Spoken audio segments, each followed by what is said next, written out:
Assalamualaikum warahmatullahi wabarakatuh. Kami dari kelompok Sarekat Islam ingin mempresentasikan tentang diskusi kami. Pertama-tama izinkan kami memperkenalkan diri. Perkenalkan, nama saya Muhammad Arif Yusuf, absen 16. Saya Azara Cahaya, absen 6. Saya Sutika Hidayati, absen 32. Saya Nara Desa, absen 24. Saya Syifa Fauzi, absen 35. Saya Muhammad Sabri, absen 2. Saya Muhammad Hafiz, absen 18. Oke, jangan lupa disaksikan ya.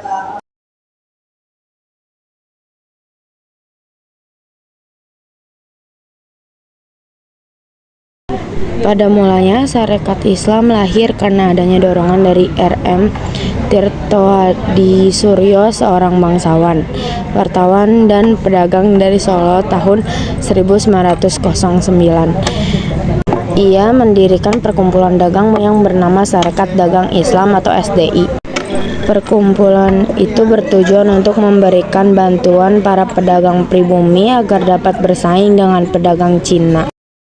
Saat itu, pedagang batik mulai dari bahan baku dikuasai oleh pedagang Cina, sehingga pedagang batik pribumi semakin terdesak. Kegelisahan Tirtohadi Suryo itu diutarakan pada Haji Saman Hudi. Atas dorongan itu, Haji Saman Hudi mendirikan Sarekat Dagang Islam di Solo 1911. Pada mulanya, SI bertujuan untuk kesejahteraan sosial dan kebersamaan sosial. Mula-mula SI merupakan gerakan sosial ekonomi tanpa menghiraukan masalah kolonialisme. Jelaslah bahwa tujuan utama SDI adalah melindungi kegiatan ekonomi pedagang Islam agar dapat terus bersaing dengan pengusaha Cina. Agama Islam digunakan sebagai faktor pengikat dan penyatu kekuatan perdagangan Islam yang saat itu juga mendapat tekanan dan kurang diperhatikan dari pemerintah kolonial. Sebagai perkumpulan dagang SDI kemudian berpindah ke Surabaya yang merupakan kota dagang Indonesia. SDI selanjutnya dipimpin oleh Haji Umar Said Cokromonoto. Cokromonoto dikenal sebagai seorang orator yang cakap dan bijak. Kemampuannya berorator itu mengikat anggota-anggotanya. Di bawah kepemimpinannya diletakkan dasar-dasar baru yang bertujuan untuk memajukan semangat dagang bangsa Indonesia. Di samping SDI juga memajukan rakyat dengan menjalankan hidup sesuai ajaran agama dan menghilangkan paham keliru tentang agama Islam. SDI kemudian berubah nama menjadi Sarekat Islam, disingkatnya SI, pada tahun 1913. Pada Kongres SI yang pertama tanggal 26 Januari 1913 dalam pidatonya di Kebun Binatang Surabaya.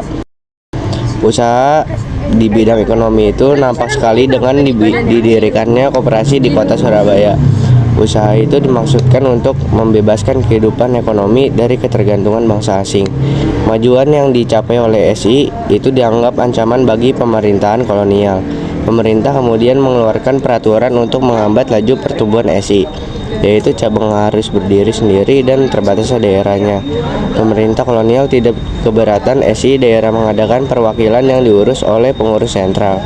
Kemudian dibentuklah Sentral Sarekat Islam CSI yang mengorganisasikan 50 cabang kantor SI daerah. Pemerintah kolonial yang dianggap cenderung ke arah komunisme mulai ditanam. SI juga aktif mengorganisasi perkumpulan buruh. Pada akhirnya, kecilnya pencapaian yang diraih oleh Dewan Rakyat atau Volksraad mendorong Cokroaminoto dan Agus Salim untuk mengubah aliran politik SI dari kooperatif ke non-kooperatif dan menolak ikut serta dalam setiap Dewan Rakyat yang didikan pemerintah. Dalam Kongres SI tahun 1914 yang diselenggarakan di Yogyakarta, Cokroaminoto dipilih sebagai pemimpin SI. Dalam kondisi Cokroaminoto tetap mempertahankan keutuhan dengan mengatakan kecenderungan untuk memisahkan diri dari CSI harus dikutuk. Karena itu, perpecahan harus dihindari, persatuan harus dijaga karena Islam sebagai unsur penyatu. Dalam kongres tahun yang diselenggarakan di tahun 1916, Cokroaminoto menyampaikan dalam pidatonya, perlu pemerintahan sendiri untuk rakyat Indonesia. Pada tahun itu, kongres pertama SI yang dihadiri oleh 80 anggota SI lokal dengan anggotanya sebanyak 36.000 orang. Kongres itu merupakan kongres nasional karena SI mempunyai cita-cita supaya penduduk Indonesia menjadi satu nation atau suku bangsa. Sebelum Kongres tahunan berikutnya 1917 di Jakarta, muncul aliran revolusioner sosial di tubuh SI yang berasal dari SI Semarang yang dipimpin oleh Semaun. Kongres tetap berjalan dan memutuskan bahwa azas perjuangan SI adalah pemerintahan berdiri sendiri dan perjuangan melawan penjajahan dari kolonialisme. Sejak saat itu Cokroaminoto dan Abdul Muiz mewakili SI dalam Dewan Rakyat. SI semakin mendapat simpati dari rakyat, keanggotaannya pun semakin meningkat. Sementara itu pengaruh Syekh Maun semakin menjalar ke tubuh SI. Sejak itulah pengaruh sosial komunis masuk ke dalam tubuh SI, pusat maupun cabang-cabangnya. Sebagai organisasi besar, SI telah disusupi oleh orang-orang yang menjadi anggota Inden Social Democratic Vereniging atau ISDV, seperti Semaun dan Darsono. Pada Kongres SI kelima tahun 1921, Semaun melancarkan kritik terhadap kebijakan SI pusat sehingga timbul perpecahan. Di satu pihak, aliran yang diinginkan SI adalah ekonomi dogmatis yang diwakili oleh Semaun, yang kemudian dikenal dengan SI Merah, pelarian komunis. Di sisi lain, SI menginginkan aliran nasional keagamaan yang diwakili oleh Cokroaminoto yang kemudian dikenal dengan SI Putih. Rupanya, gejala perjuangan dua aliran itu tidak dapat dipersatukan. Agus Salim dan Abdul Muiz mendesak agar ditetapkan disiplin partai yang melarang keanggotaan rangkap. Usulan itu sangat mengkhawatirkan Partai Komunis Indonesia atau PKI. Oleh karena itu, Tan Malaka meminta disiplin partai tidak akan perkecualian bagi PKI. Namun demikian, disiplin partai dapat diterima oleh Kongres dengan suara mayoritas. Konsekuensi dari itu semua dikeluarkan dari SI karena tidak boleh rangkap anggota.